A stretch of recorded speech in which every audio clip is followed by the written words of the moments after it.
Mr. Fortunato, first, we would like you to introduce yourself and your basic running ideas. My name is State Senator Phil Fortunato. I am the only elected person that's actually in this race. I'm the state senator in the 31st district. I've run 4 races in 5 years. My district is basically Edgewood and then starts in Sumner and goes all the way out 410, all the way out to Mount Rainier. So when you go to Crystal Mountain and Sunrise on Mount Rainier, you're actually in the 31st legislative district. I also have the south part of Auburn into Enumclaw.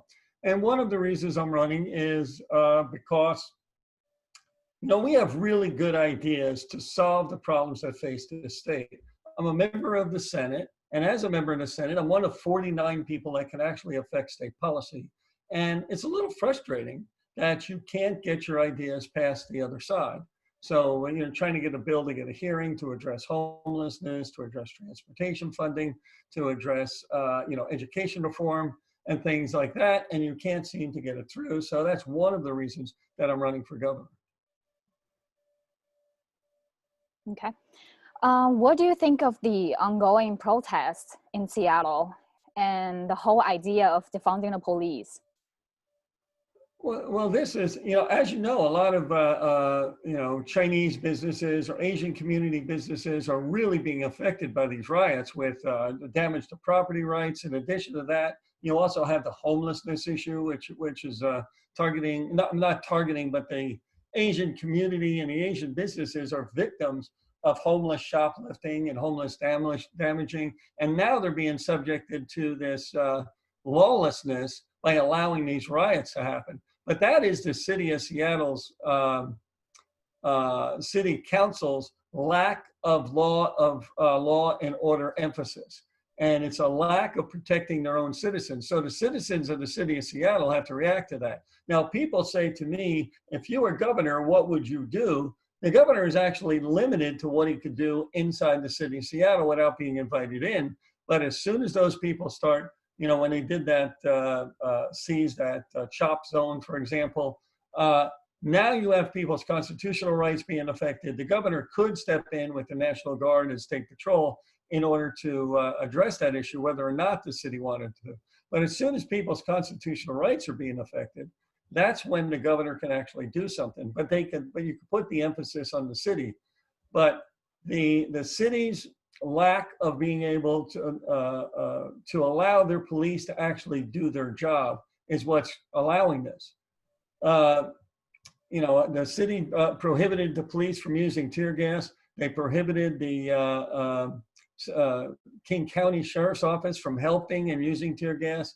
And that would have dispersed the crowd because it started out as a protest, then it went to a riot. So at that point, that's when you could have dispersed the crowd, you could have gone in, you could have limited damages. And instead they reinforced it. And you had some state senators and legislators actually participating in that CHOP zone and condoning it. I mean, this is unconscionable. And the number one issue in a poll in Seattle during the Seattle Chamber or the Seattle City Council races was law and order, and apparently the City Council wasn't listening to that. As a governor, what would you do to help people to get through this COVID-19 period, both physically and economically? Well, part of my problem is I don't believe that the governor should have shut down all the businesses to begin with. We went through a period of time, the first 2 or 3 weeks, nobody knew what was going to happen. Nobody knew what this was about. We were told dire consequences were going to happen. We were told that, for example, 10,000 people were going to die. Somebody was going to touch something, and 3 weeks later, somebody else would touch it and get the virus. That turned out not to be quite accurate, and it was pretty obvious after 3 weeks, for example, that people could go shopping at Costco or Walmart or Fred Meyer, and you didn't hear about any massive outbreaks in viruses. So that demonstrated that if you had a reasonable healthcare protocol in place and people were paying attention, they sterilized their cars, they stayed 6 feet apart, they did reasonable precautions, that you could actually open up your businesses and function. And an example is, I sent a letter to the governor on March 26th, and I said, if you could go shopping at Walmart, why can't you go shopping at Sally's baby store, baby clothes store? And, in this case, small businesses in Seattle were shut down as non-essential. But if that store was able to open, how many people would have been in that store at a time? 5, 6, 10, maybe? It's not an uncontrolled situation that you couldn't have had a healthcare protocol in place and still be able to conduct your business. Now, your sales are going to be off anyway because people are afraid about the virus, less people are out. So just the number of people visiting your store would be reduced anyway, naturally, but you would at least be able to function.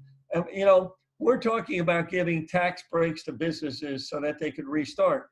I just drove past a business that I did business with for 10 years.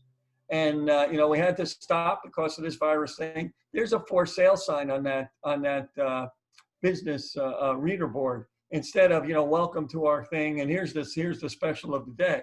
So a tax break for them isn't going to do them any good if they're out of business. What is your biggest advantage compared to other gubernatorial candidates? Well, my biggest advantage is that I'm the only elected official. So none of these people actually know what's really going on. They can only guess. They're just guessing at what the budget is. They're just guessing at some of the issues are. They don't know the depth of the infection that is in this state. They don't know the wide range of issues. I sit on 3 committees, or I was on, I have exposure to 5 different committees. So you have the knowledge and expertise that goes behind that on state issues. So there's a real good depth of issues. There's a real good depth of understanding of how the economy, or how the tax system works, and how the budget system works, and what the effects are. And that's my biggest advantage. My biggest disadvantage is I'm the only elected official in this race. And that has turned out to be a huge disadvantage because I could not raise money from December 12th to the end of March. So I'm the only one. Normally, when you run a governor's race, there's an elected people are running for governor. It is extremely unusual that you have unelected people running for governor. And here, everybody else in the race is unelected. So in December, for example, I couldn't raise money. Now, and the next time I could raise money was the end of March. By that time in December, I was one of the top money raisers. I started at the end of March. All of a sudden, I'm on the bottom of the pile. These guys are $200,000 and $300,000 ahead of me. They've been campaigning for 4 months. So I couldn't campaign and I couldn't raise money for 4 months because I was the only elected official. So that really turned out to be a significant disadvantage and put me behind on fundraising and put me behind on campaigning. So we want more Chinese Americans to get involved in this election because we think now it's such a critical time. How would you convince them to vote for you? Well, I'm the only guy that was over there that actively participated in the I-1000 and voting against I-1000. So, and I have to hand it to the Asian community. If you were down in Olympia during that vote, they were up in the gallery till 1 o'clock in the morning, 2 o'clock in the morning, 5:30 in the morning. They were there the entire time. And when that gavel came down to vote for I-1000, which, by the way, the legislature didn't have to do. The legislature could have done nothing on I-1000 and let it go to a ballot in November.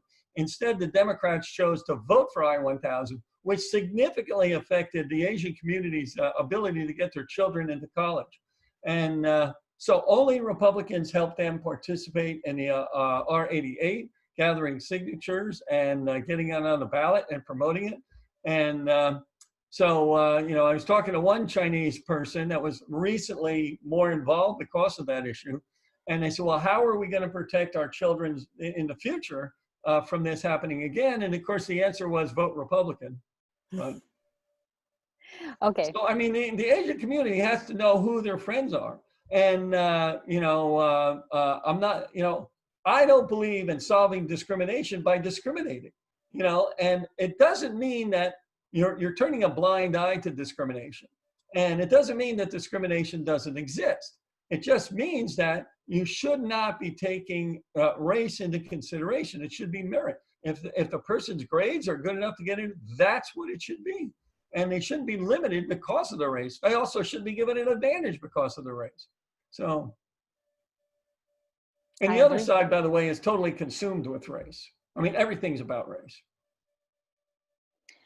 So what do you think of our current education system? Well, I look at our current education system as I've met some really great teachers. I mean, they're really good. They're really concerned about their students, and they feel burdened to some extent with some of the things that they don't like to do. For example, if if you were a business person and I raised your taxes, I passed some law that would raise your taxes, you would be in my office screaming at me, banging on my desk, saying, I want this law repealed. It's affecting my business. It's costing me money.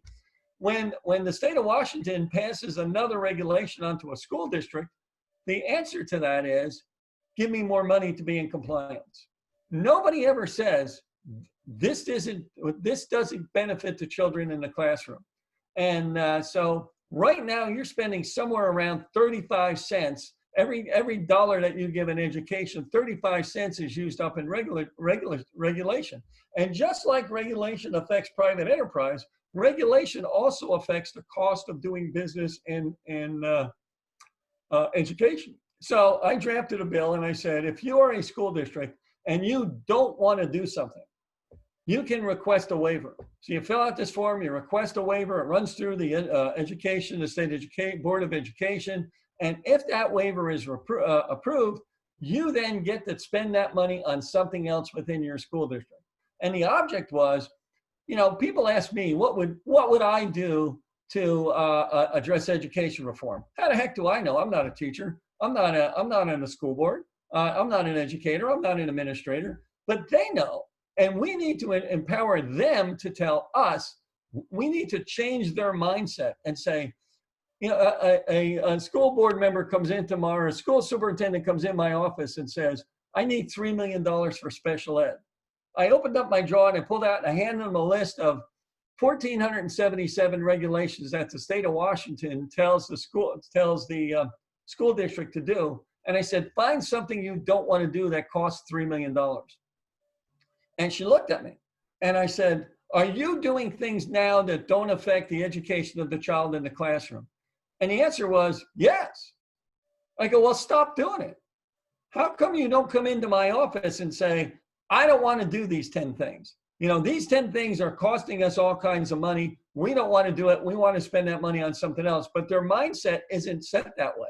Their mindset is, we have this regulation, we have to be in compliance, and it's going to cost us this much money. And in some cases, for example, they're spending way more money than they have to be in compliance just to be safe. But under this bill, a school district could submit a waiver.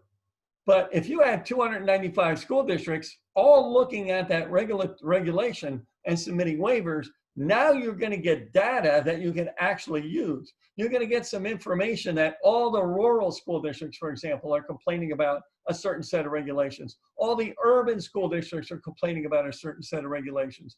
And the legislature would be able to better address that to get more bang for your transportation or your education dollar. If we can reduce the cost of that regulation on education by only 5%, that's $1.3 billion. Pretty soon it gets to be a lot of money. Okay, that was our last question, actually. Thank you. Yeah. So you may want to talk about homelessness? Huh? Homelessness? I'd rather cut education. I'd rather do homelessness than the education. Okay, if you want to address that. So, part of the problem that you have with the homeless issue, people they call it the homeless. And it's not the homeless. It's actually 5 different groups. And how are you going to get these homeless people off the street? And the first group that you have are criminal homeless. These are the people that are breaking into your stores. They're shoplifters, they're stealing purses, they're breaking into cars. And you constantly hear people say things like a homeless crime, like it's not real crime. And you hear people say, this guy's been arrested 10, 15, 20 times.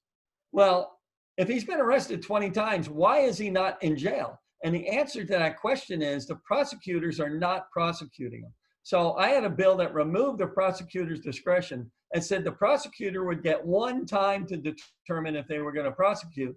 After that, they must prosecute.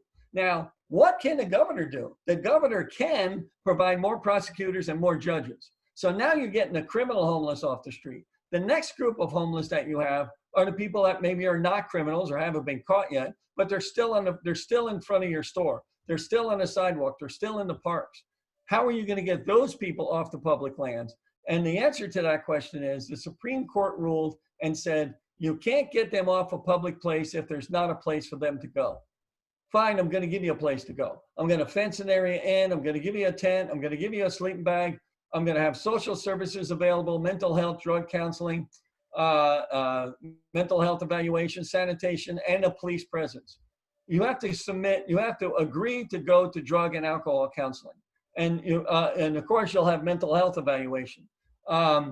If you don't want to go there because you want to continue to be on drugs and alcohol, you have to leave. Now you could tell those people, you have a place to go, you have a place that you can get your drug and alcohol treatment, but if you don't go there, you have to leave. You have to go back to Kansas. 60 or 70% of the homeless in Seattle are here from someplace else. So some other state, because Seattle is so permissive with, you could shoot up on the street, you could carry drugs, etc. The next group of people you have are the people that are sleeping in their cars. And these people you can help with a transitional housing model. First 6 months is $300, $600, $900, $1,200, and then you got to get out and go to market rate apartments. But you're giving those people a chance to get their act together, get their car fixed, get their job so that they can get their feet under them. But you're also sending a message that you're not going to let them be dependent for the rest of their life, and they have to exercise that themselves.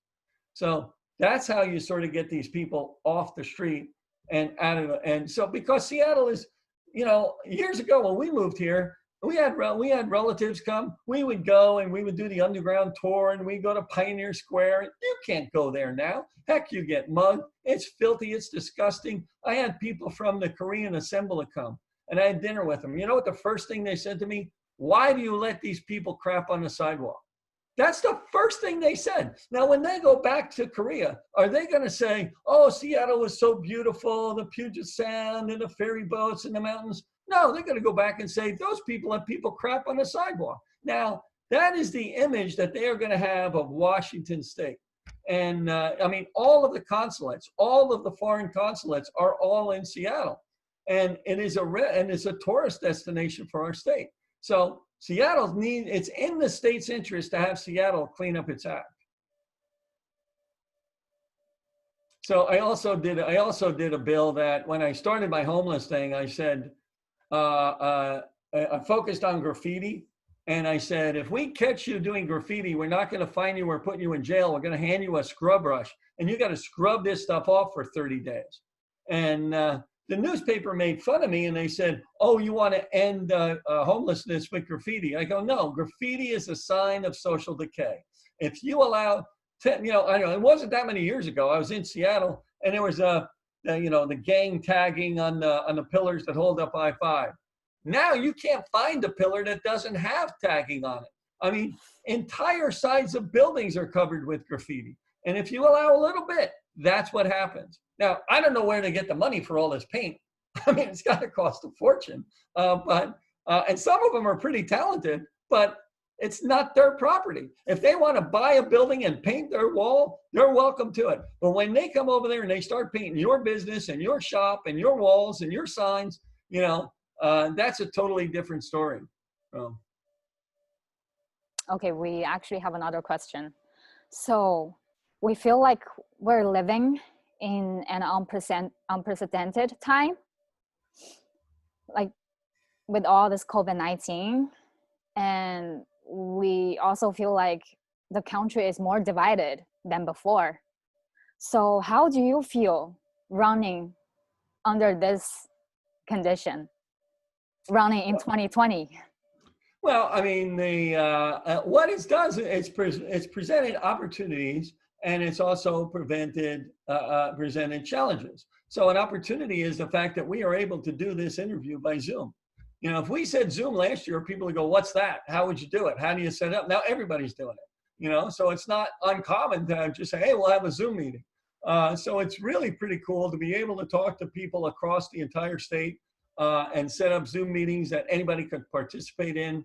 But by the same token, when you're running for office and you're giving a political speech on Zoom, it's sort of like watching a rock concert on TV rather than being there. It's not the same. You don't get to see the reaction so much from the crowd or participate and things like that. But as far as the country being divided, people look at Donald Trump as the great divider. And I don't believe that's the case. I believe the other side is so whacked out and out of their minds with Trump derangement syndrome that they are the ones that are calling the division. And it wouldn't matter whether it was Donald Trump or whatever. It'd be, before that it was George Bush.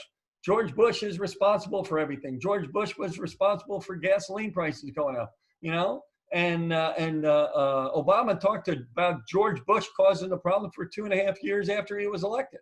So it wouldn't matter if it was Donald Trump or somebody else. It's just Donald Trump's he's doing, I think he's doing a great job on the economy, and the deregulation has really set the standard to say, you want to get, and I remember being in the legislature listening to all these laws and things like that, I'm a small business guy, all right?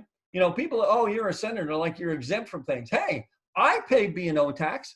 It drives me crazy every quarter when I have to make that check. I'm a small business guy, and it just ticks me off to write that check to pay money to the state of Washington for the privilege of doing business in the state of Washington. It's the only tax that you could pay that you could lose money and have to pay a tax. And all these businesses that are hanging on by their fingernails, they're still paying B&O tax, even though they're losing their shirts. And